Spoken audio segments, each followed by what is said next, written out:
giving your child a credit card. But they keep reaching the limit, and you have every year after year just raised the limit to a point that now you can't afford it. Shouldn't you look at how you spend your money? And the great thing about this is, in our bill, Limit, Save, Grow, not only are we able to grow our economy, we get more people into the workforce by work requirements, lift people out of poverty. It helps our supply chain, makes us less dependent upon China, lower the energy cost. That helps with the environment around the world, lowers the CO2 emissions globally. Then when you look at permitting reform, that in itself will help America build things again, help us to compete around the world as well. Something that every American wants. Cut that red tape so we can build the things that we desire. Limit spending into the future. We know government has spent too much. And the savings. I mean, only in America, only in Congress would it be up for debate of whether, with a pandemic over, billions of dollars you already appropriated that people have not spent for 2 years, to pull that back and give it back to the hardworking taxpayer of America, I don't see how that's even debatable. But only in Congress do Democrats think they have a hard time doing that. So that doesn't mean we're going to get to an agreement. All it means is I think the process is a better process, is something I've been requesting for a long time, that gives us a structure to actually be more productive, but a short time frame to get it done. Did you talk any substance in this meeting, any policy substance? We did. We went round and round giving our different perspectives. And when it finally came, I said, Mr. President, these are all good discussions, but frankly, these are things that we discussed on February 1st. Had we been able to talk for those 97 days, we could have got a lot done. We could have talked about broader things, but unfortunately, you narrowed what we could talk about.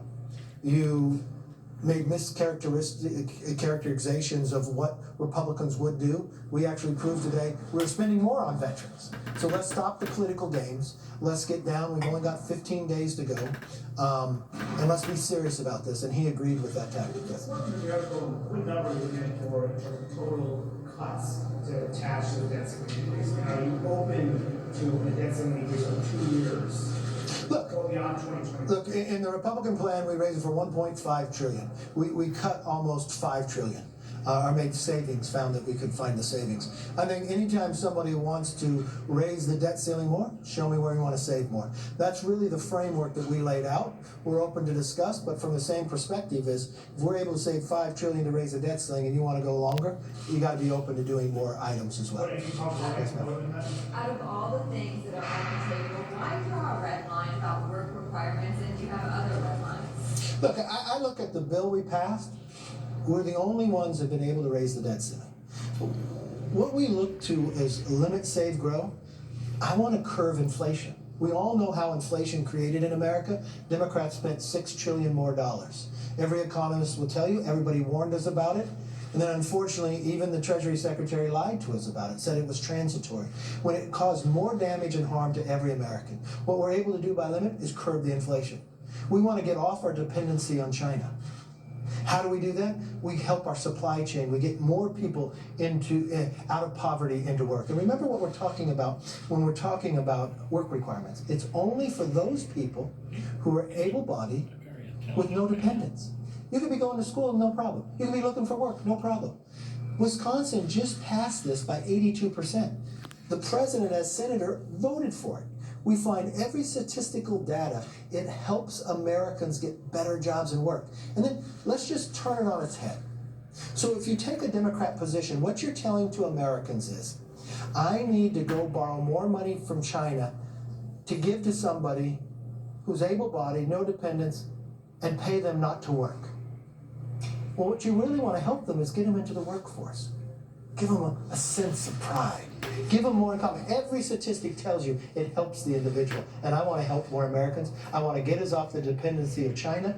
And I want to curb inflation. But more importantly, I want to stop that supply chain problem too. Yes, ma'am. Would you, are you considering something that the Democrats want adding to the table, like an extension of child tax credits?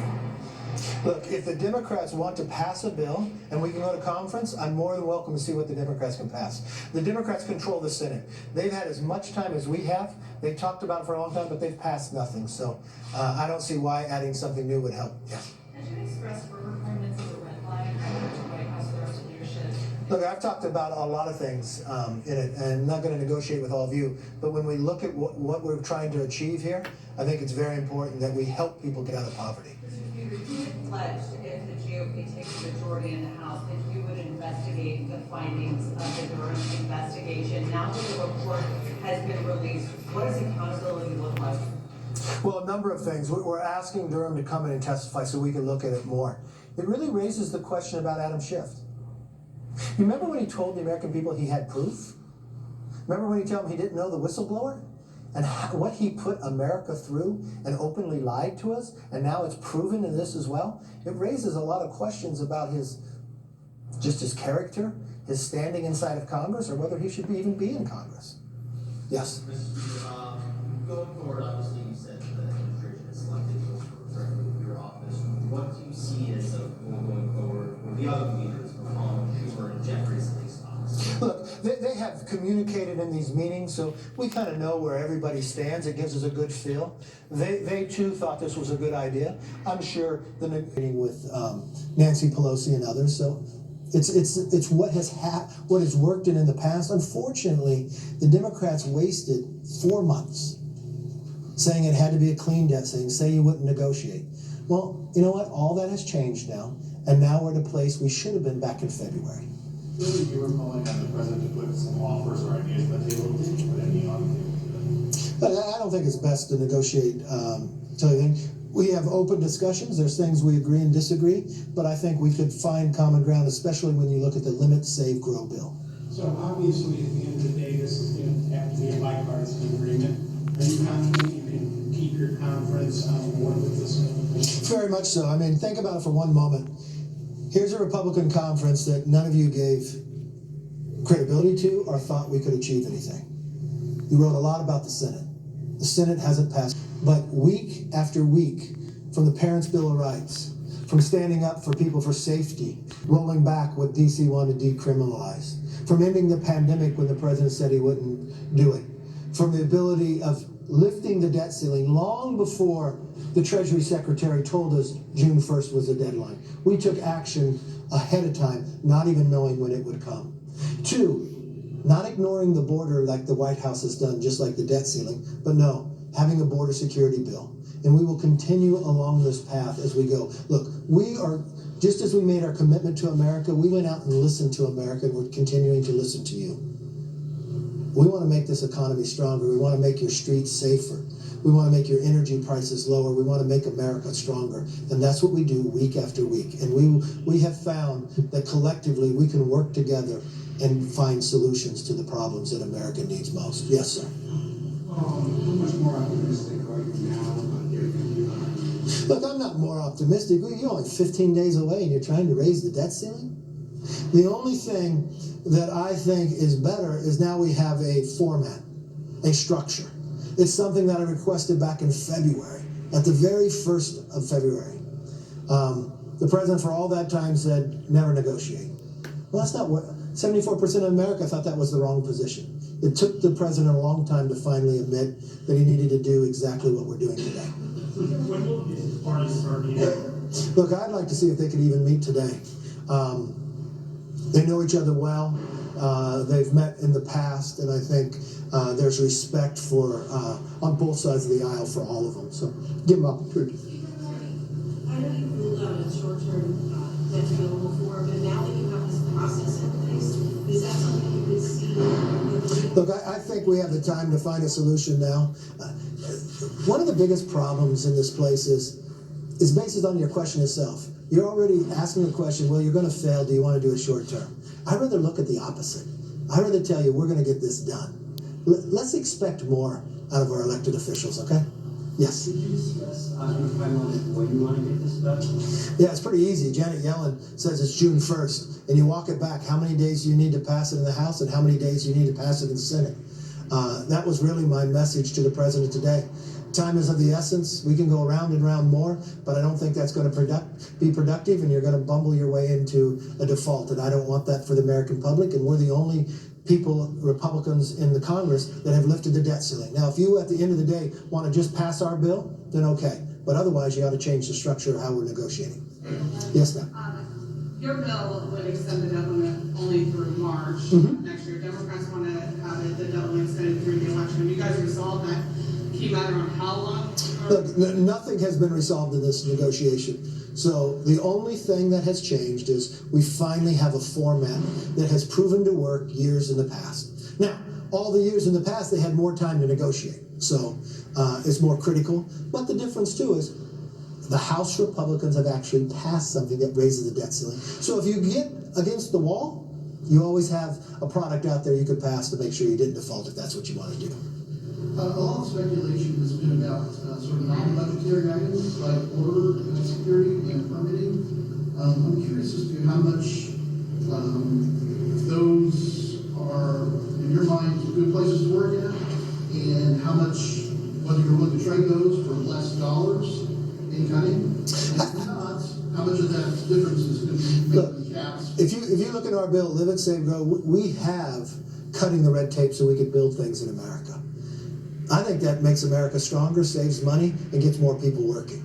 I would think everybody in America would want to save more American lives and stop fentanyl from coming across the border. I think every American would want to stop catching people on the terrorist watch list just walking across our border. We just caught somebody from Afghanistan.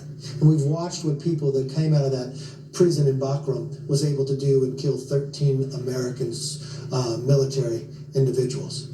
You know, just in the month of February alone, we caught more people on the terrorist watch list coming across that border illegally than we caught in the entire 4 years of the last administration.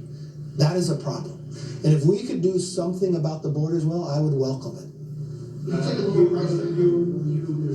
I'm coming on Thursday, there's going to be a vote on whether to expel George Santos. Do you support that expulsion resolution? Or will the House move to table that? Look, I think the George Santos indictment is very serious. I also know in America you're innocent to proven guilty, but I don't want to sit around and wait. So what I would like to do is move this to ethics. I think I would like the House to take up this work and look at it, and if it rises to that occasion, then, because as we look to all these differences, I mean, we just had a report come out from Durham. What does that say about Adam Schiff? He lied to the American public. Should he be expelled from Congress as well, taking Congress and America down through the path that he did, lying to us?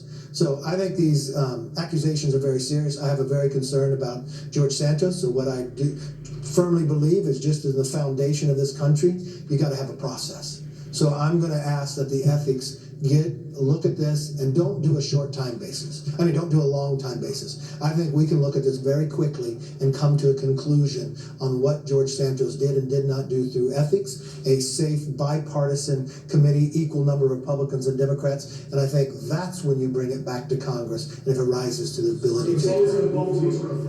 I would like to refer this to ethics. I'll have a conversation with Hakeem. I would like the ethics committee to move rapidly on this. I think there's enough information out there now that they could start looking at this, and I think they could come back to Congress probably faster than a court case could. To be clear, are you saying you're going to move to expel Schiff? No, I'm raising the question to you. If the Democrats keep this priority, which they haven't held to their own members in the past, right? And I think for Congress to work properly, just like every American, you should have due process, right?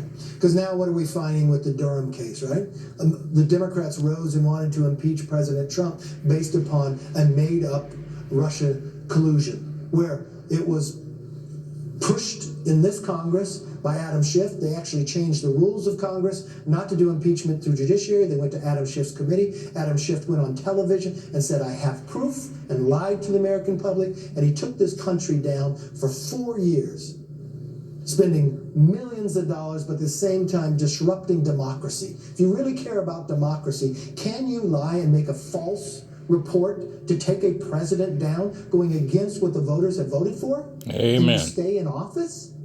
That raises a serious question. Now, the same thing that comes to George Santos.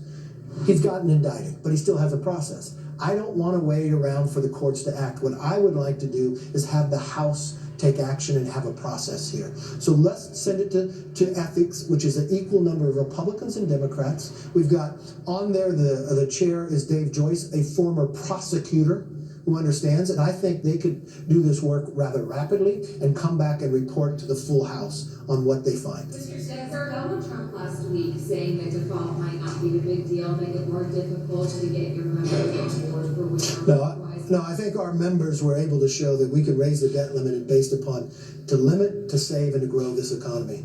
I think President Trump is a great negotiator.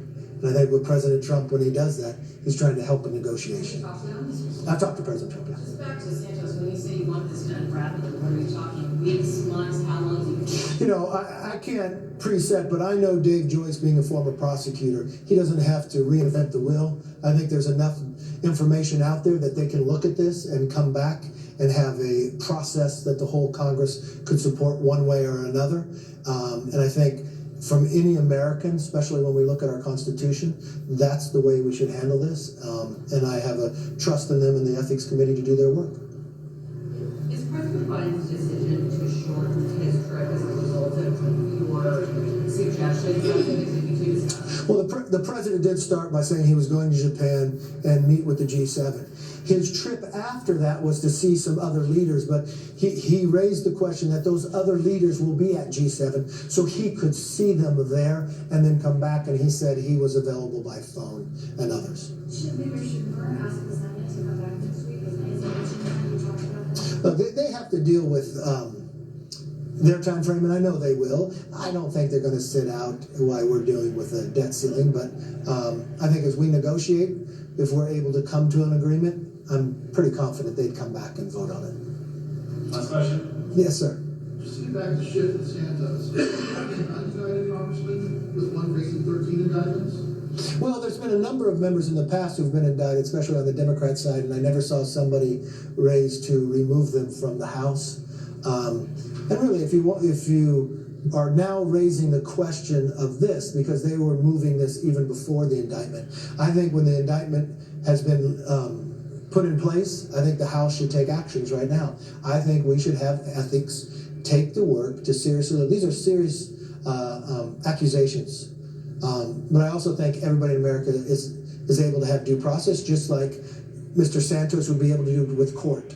But I think from the House perspective is, should we wait till the court takes our action, or can the ethics look at this and look at it very seriously? And what I would encourage the Ethics Committee to do, look, I can't control ethics one way or another, but what I would encourage Ethics Committee to do is to do this quickly, to look at this.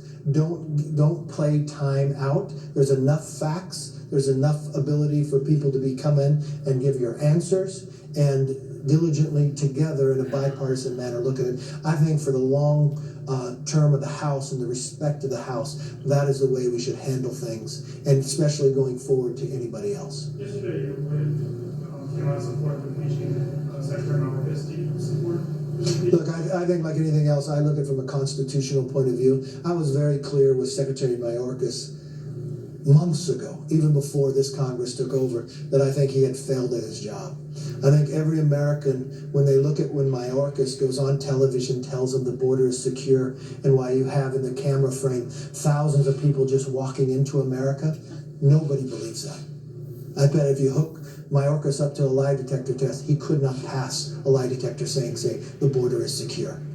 I think America has a lot of questions, and I think he should have to come before the committee and answer all Americans about this. Absolutely. Other than that, thank you very much. It's been a pleasure spending time with you. I know you have a choice in your interviews, and I appreciate you selecting me. Take care. Travels with John Stephenson here and June Diamond Stephenson. Watch us on YouTube under Travels with Dr. John Stephenson, and on Facebook with John Stephenson. God bless you and have a great day. 859-750-0000. Summit, not going to Australia.